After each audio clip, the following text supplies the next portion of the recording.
दोस्तों, अगर आपको भी भारत और बांग्लादेश के बीच सबसे रोमांचक अंतिम गेंद तक खेला गया सांस रोक देने वाला पहला टी20 मुकाबला पसंद आया हो तो वीडियो को लाइक जरूर कीजिएगा। आज के इस वीडियो को लाइक टारगेट केवल 100 लाइक्स का है, तो दोस्तों इस वीडियो को दिल से लाइक करना ना भूलें। दोस्तों, आज भारत और बांग्लादेश के बीच 3 मैचों की टी20 सीरीज का पहला और सबसे इंपॉर्टेंट मुकाबला खेला गया और इस मैच में तो रोमांच की सारी हदें ही पार हो गई, जहां भारत के विध्वंसक बल्लेबाजों कप्तान सूर्या से लेकर यशस्वी जायसवाल और रिंकू सिंह का तूफान देखने को मिला, तो भारत के गेंदबाज खास तौर पर जसप्रीत बुमराह ने एक बार फिर से अपनी आंख उगलती हुई गेंदबाजी से बांग्लादेश को ढेर कर दिया। तो ऐसे में आज हम आपको इस वीडियो में बताएंगे भारत और बांग्लादेश के पहले टी20 का रोंगटे खड़े कर देने वाला पूरा हाईलाइट। तो ऐसे में आप इस वीडियो को अंत तक जरूर देखिएगा, लेकिन उससे पहले अगर आप भी इंडिया के फैन हैं तो वीडियो को लाइक जरूर कीजिएगा। दोस्तों, जैसा कि आप सभी तो जानते हैं कि इंडिया और श्रीलंका दौरे की समाप्ति के बाद इंडिया बांग्लादेश के बीच 3 मैचों की टी20 सीरीज का शुभारंभ हो चुका है, जिसका पहला मुकाबला आज मुंबई के ऐतिहासिक वानखेड़े क्रिकेट स्टेडियम पर शुरू हुआ।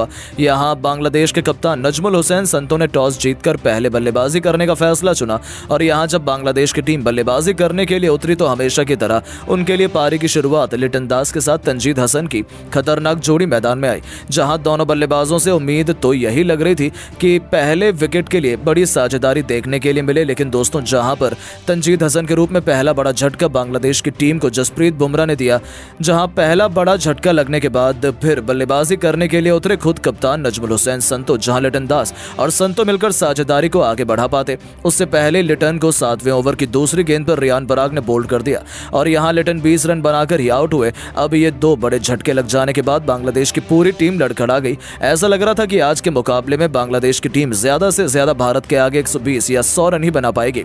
अब यहां संतो और शाकिब अल हसन पर पूरा दारोमदार था अपनी टीम के लिए ज्यादा से ज्यादा रन बनाने का, लेकिन दोस्तों भारतीय गेंदबाजों को कहां पता था कि ये दोनों बल्लेबाज मिलकर आज अपनी टीम की किस्मत चमकाने वाले हैं।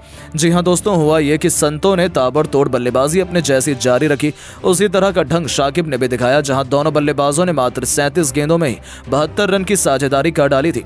इस दौरान विकेट चटकाना काफी अहम हो चुका था, तभी कप्तान सूर्या ने फैसला किया कि वो गेंदबाजी पर अपने सबसे भरोसेमंद खिलाड़ी जसप्रीत बुमराह को लेकर आएंगे और 14वें ओवर की तीसरी गेंद पर बुमराह ने शाकिब के रूप में तीसरा बड़ा झटका बांग्लादेश की टीम को दिया, जो कि 43 रन बनाकर आउट हुए और उनके आउट हो जाने के बाद फिर बल्लेबाजी के लिए उतरे महमदुल्लाह। वो कप्तान संतो के साथ मिलकर साझेदारी को आगे बढ़ाते हैं और अपनी टीम के स्कोर को 150 रन के पार पर ये दोनों बल्लेबाज लेकर पहुंचे। इस दौरान बांग्लादेश की टीम लगातार आगे बढ़ती चली जा रही थी और दूसरी तरफ संतो का बल्ला रुकने का नाम नहीं ले रहा था।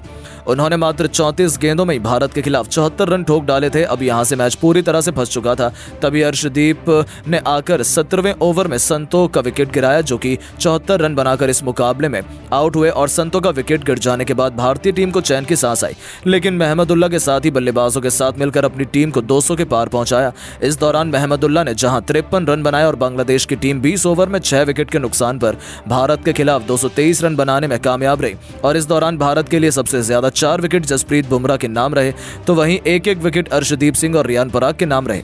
दोस्तों, बारी थी भारतीय बल्लेबाजों की इस मैदान पर कुछ चमत्कार कर दिखाने की। दोस्तों, टीम इंडिया को विस्फोटक शुरुआत दिलाने के लिए यशस्वी जायसवाल के साथ खतरनाक अभिषेक शर्मा की तूफानी जोड़ी मैदान में उतरी थी।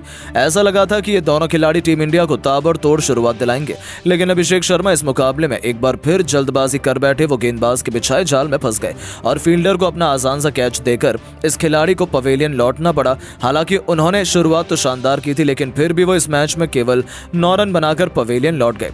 अब दोस्तों, अभिषेक का विकेट गिर जाने के बाद भारतीय टीम काफी ज्यादा दबाव में आ चुकी थी। अब अभिषेक जब आउट हुए तो बल्लेबाजी के लिए उतरे खुद कप्तान सूर्या, जहां सूर्या और यशस्वी जायसवाल पर हर किसी की निगाहें थीं कि ये दोनों बल्लेबाज दूसरे विकेट के लिए कितने रन जोड़ पाते हैं। इस दौरान सब कुछ सही चल रहा था। शाकिब अल हसन के ओवर में सूर्या ने एक के बाद एक लगातार 3 गेंद पर 3 खतरनाक छक्के लगाकर टीम इंडिया को तूफानी रफ्तार से आगे बढ़ाना शुरू कर दिया था। दूसरी तरफ यशस्वी जायसवाल का बल्ला दहाड़ रहा था। 6 ओवर में टीम इंडिया ने 68 रन बनाए, तो देखते ही देखते 8 ओवर में भारतीय पारी 90 रनों के पार खड़ी थी। इन दोनों खिलाड़ियों के बीच 100 रनों से अधिक की मजबूती पार्टनरशिप हो चुकी थी। दोनों तरफ से दोनों खिलाड़ी केवल चौके और छक्कों से ही बात कर रहे थे। इसी बीच कप्तान सूर्या ने अपना तूफानी अर्धशतक केवल 30 गेंद में ठोक दिया, जो टीम इंडिया की जीत के लिए बेहद महत्वपूर्ण माना जा रहा था। इन दोनों ने भारत को मैच में मजबूत स्थिति में लाकर खड़ा कर दिया था। लेकिन दोस्तों यशस्वी जायसवाल भी अपनी साझेदारी को ज्यादा देर तक आगे नहीं बढ़ा पाए और 49 रन बनाकर वो आउट हुए। पूरी जिम्मेदारी भारत के दो सबसे खतरनाक टी20 बल्लेबाजों रिंकू सिंह और सूर्य कुमार यादव के मजबूत कंधों पर आ चुकी थी मैच जिताने की, क्योंकि इनके अलावा कोई और बल्लेबाज भारतीय टीम को जिताने का दम रखता नहीं था। अब दोस्तों यहाँ टी20 के शूरवीर रिंकू सिंह ने भी आते ही अपने विस्फोटक अंदाज में एक तरफ से बांग्लादेशी गेंदबाजों की बेरहमी से कुटाई करनी शुरू कर दी। दोनों मिलकर साझेदारी को आगे बढ़ाते हुए अंतिम ओवर तक ले जाते हैं, जहां सबसे खास बात तो यह थी कि सूर्य कुमार यादव आज कमाल की लय में नजर आ रहे थे। उन्हें रोक पाना आज किसी भी गेंदबाज के बस की बात नहीं हो पा रही थी। यहां तक कि रिंकू भी दूसरी तरफ खड़े खड़े केवल उनकी खूबसूरत बैटिंग का आनंद उठा रहे थे। उन्होंने सबसे पहले तो मात्र 30 गेंदों में अपना अर्धशतक पूरा किया और अर्धशतक जड़ने के बाद वो अपने शतक की ओर आगे बढ़ चले। इस दौरान अंतिम ओवर तक जब मैच पहुंचा तो भारत को मुकाबला जीतने के लिए 6 गेंदों में 21 रन की दरकार थी। अब स्ट्राइक पर रिंकू सिंह थे, बांग्लादेश की तरफ से अंतिम ओवर लेकर आए थे मुस्तफिजुर रहमान। अब यहां पहली गेंद मुस्तफिजुर ने यॉर्कर लेंथ पर डाली, जो कि रिंकू से पूरी तरह से मिस हो गई और कोई रन नहीं मिला। अगली गेंद पर रिंकू ने 2 रन भागे और फिर यहां से भारतीय टीम को 4 गेंदों में 19 रन की दरकार थी।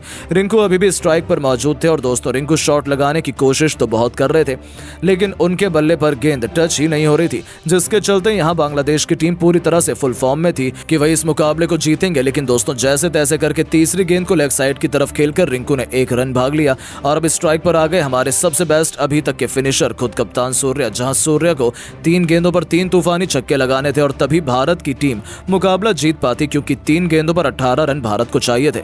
अब चौथी गेंद पर सूर्या ने सामने की तरफ छक्का जड़ दिया। 5वीं गेंद पर डीप कवर्स के ऊपर से एक और आसमानी छक्का जड़कर सूर्या ने भारतीय टीम को जीत की दहलीज पर पहुंचा दिया।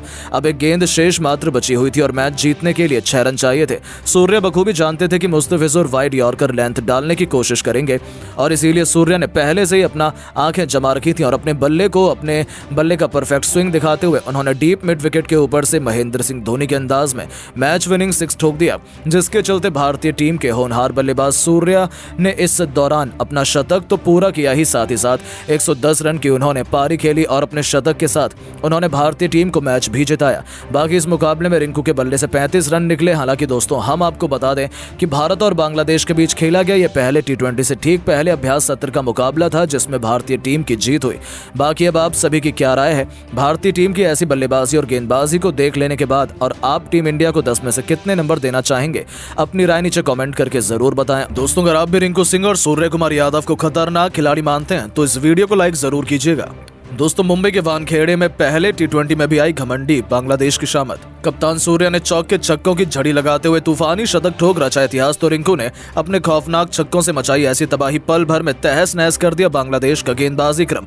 तो वहीं अंत में हार्दिक ने अपने बल्ले से ऐसा जलवा बिखेरा कि पहले टी20 में बांग्लादेश को खून के आंसू रुला दिए। तो आखिर कैसे? रिंकू और सूर्य की विस्फोटक बल्लेबाजी के बाद अंत में हार्दिक के खौफनाक छक्कों ने दहलाया बांग्लादेश का दिल। किसने बनाए कितने रन, किस खिलाड़ी ने ठोके सबसे अधिक छक्के, उनके विस्फोटक बैटिंग की पूरी हाईलाइट तो हम आपको दिखाएंगे। लेकिन उससे पहले आपको क्या लगता है कि हार्दिक, रिंकू और सूर्य में कौन सबसे खतरनाक छक्के लगाता है? नीचे कमेंट करके जरूर बताइएगा।